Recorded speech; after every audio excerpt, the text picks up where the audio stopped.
सफर भी खूबसूरत था, मंजिल भी खूबसूरत थी। ऐ जिंदगी मुझे तेरे इस एहसास की बहुत जरूरत थी। आइए आपको ले चलता हूँ अपने केदारकंठ के सफर पर। सफर दिल्ली से केदारकंठ। सबसे पहले दिल्ली से देहरादून जाना था। बस आईएसबीटी से थी जिसे 11 बजे आना था। वैसे तो आजकल बस से सफर रेयर था, शायद 700 रुपये फेयर था। दिल्ली से देहरादून का सफर बस में सोते सोते निकल गया।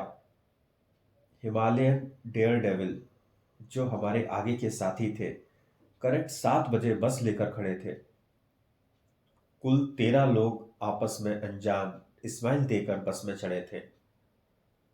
देहरादून के ट्रैफिक से निकलकर जब बस ने मसूरी की चढ़ाई चालू करी, प्रकृति ने सबका ध्यान खींचा। लोगों ने नेचर की बड़ाई चालू करी। पहला पड़ाव मसूरी को पार करके था। यहाँ गरम पराठे हमारा इंतजार कर रहे थे। पर रेस्टोरेंट में इतनी भीड़ थी, कस्टमर आपस में टकरार कर रहे थे। साकरी पहुंचने में 10 घंटे लगे। साकरी पहुंचने में 10 घंटे लगे, जो हमारा पहला डेस्टिनेशन था। रास्ता सुंदर था, टेढ़ा था, मेढ़ा था। लोगों का अपना अपना एक्सप्रेशन था। मोहन राणा, जो इस ट्रैकिंग में हमारे गाइड थे, एक्सपीरियंस और एनर्जी में हम सबसे ब्राइट थे। उन्होंने आकर पूरे ट्रैक की ब्रीफिंग की। क्या रखना है, क्या नहीं रखना, क्या खाना है, क्या नहीं चखना। हम सबका ये पहला हिमालयन ट्रिप था। हाँ, पहाड़ों पर तो नहीं, पर अपने जज्बातों पर बड़ा ग्रिप था।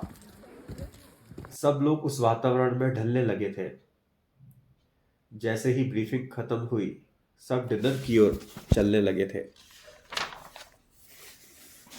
आसमान में चांद, तारे और नीचे ठंडी ठंडी हवा, और इस ठंडी में गरम गरम खाने का मजा। जो सोचा था सब उससे ज्यादा खूबसूरत था।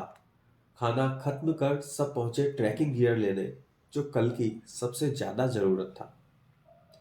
Jacket, shoes, stick, raincoat and headlamp. Jacket, shoes, stick, raincoat and headlamp सब रेंट पर 1,000 रुपए में मिल जाता है। हाँ, कुछ सिक्योरिटी जमा करनी होती है, वो भी वापस मिल जाता है। सुबह 8 बजे एक नए जोश के साथ सब अपने ट्रैकिंग गियर में तैयार थे। आज ही तो उस खूबसूरत सफर की शुरुआत होनी थी। आज हमारी उन ऊंचे ऊंचे पहाड़ों से बात होनी थी। रमेश, जो मोहन का साथ देने वाले थे, ने अपना परिचय दिया और सबको साथ खड़ा कर एक सुंदर सा फोटो लिया। पहला सफर सांकरी से जूड़ा के तालाब का था। खड़े पहाड़ सब चढ़ते जा रहे थे। एक दूसरे की शक्ल देख आगे बढ़ते जा रहे थे। कोई 15 मिनट तो कोई आधे घंटे बाद हौसला तोड़ रहा था। कोई सबसे पीछे चल रहा था तो कोई आगे दौड़ रहा था। 6 घंटे के सफर के बाद हम अपने कैंप पहुंचे। अब तक सब एक दूसरे को जानने लगे थे, एक दूसरे की सुनने लगे थे, एक दूसरे की मानने लगे थे। सबने कैंप लगाना सीखा, स्लीपिंग बैग में सोना सीखा। -2 डिग्री टेम्परेचर में ठंडे पानी से हाथ धोना सीखा। शाम के 5 बजे, शाम के 5 बज रहे थे, सूरज ढलने लगा था।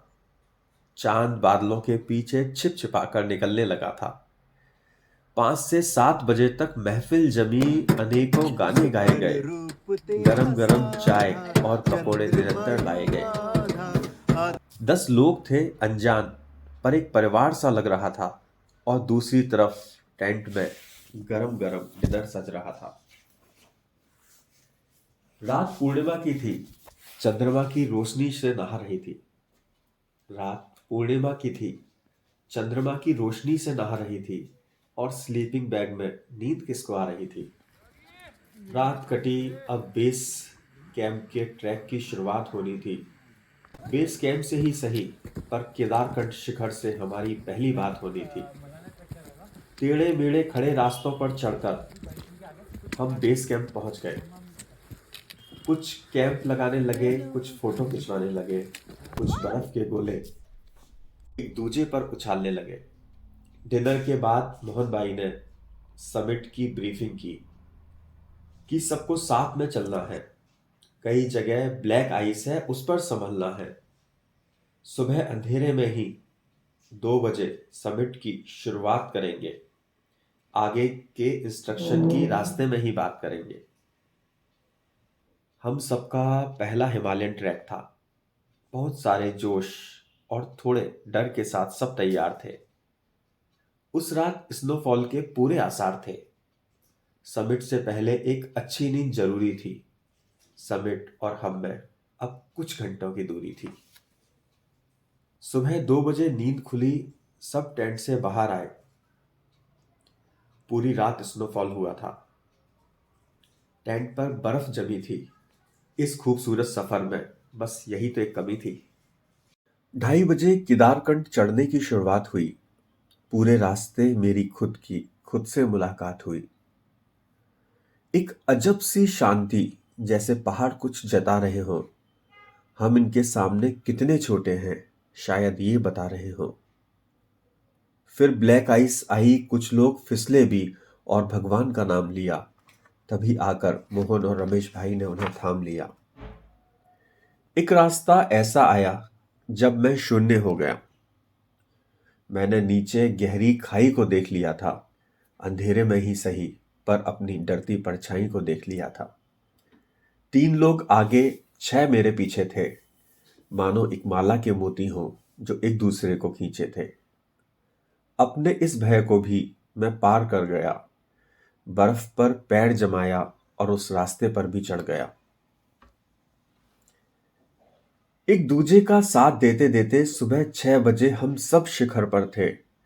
आंखों में खुशी के आंसू निशब्द अधर पर थे। कहने को कई लोग वहां थे, पर लगता था कोई ना आसपास था। बादलों से आंख मिचोली खेलता सूरज था, एक अलग ही एहसास था। सभी ने घर पर कॉल किया और विक्ट्री के पोज में फोटो खिंचवाया। 12,500 फीट पर बड़ा ही सुंदर लग रहा था जब वो तिरंगा लहराया। गणेश जी के दर्शन कर सब नीचे उतरने लगे थे। जाने क्या हासिल किया था कि चेहरे निखरने लगे थे। छोटे से ही सही, पर इस सफर ने बहुत कुछ सिखाया। सिखाया कि जिंदगी और जीने में फर्क होता है। सांसों के चलने और उन्हें महसूस करने में फर्क होता है। सिखाया कि हमें कभी कभी अपने मन की बेड़ियों को तोड़ना चाहिए। सपने पूरा करने के लिए छोटी छोटी ख्वाहिशों को आपस में जोड़ना चाहिए। सिखाया कि कभी खुद से मिलने के लिए भी वक्त निकालना चाहिए। जिंदगी के खजाने को बढ़ाना है तो ऐसी छोटी छोटी किटी डालना चाहिए। अपने एहसास को यहाँ पर ही समाप्त करता हूँ। मैं अपने एहसास को यहाँ पर ही समाप्त करता हूँ। एक नया ट्रैक करके आता हूँ और फिर दोबारा आपसे बात करता हूँ। थैंक्स।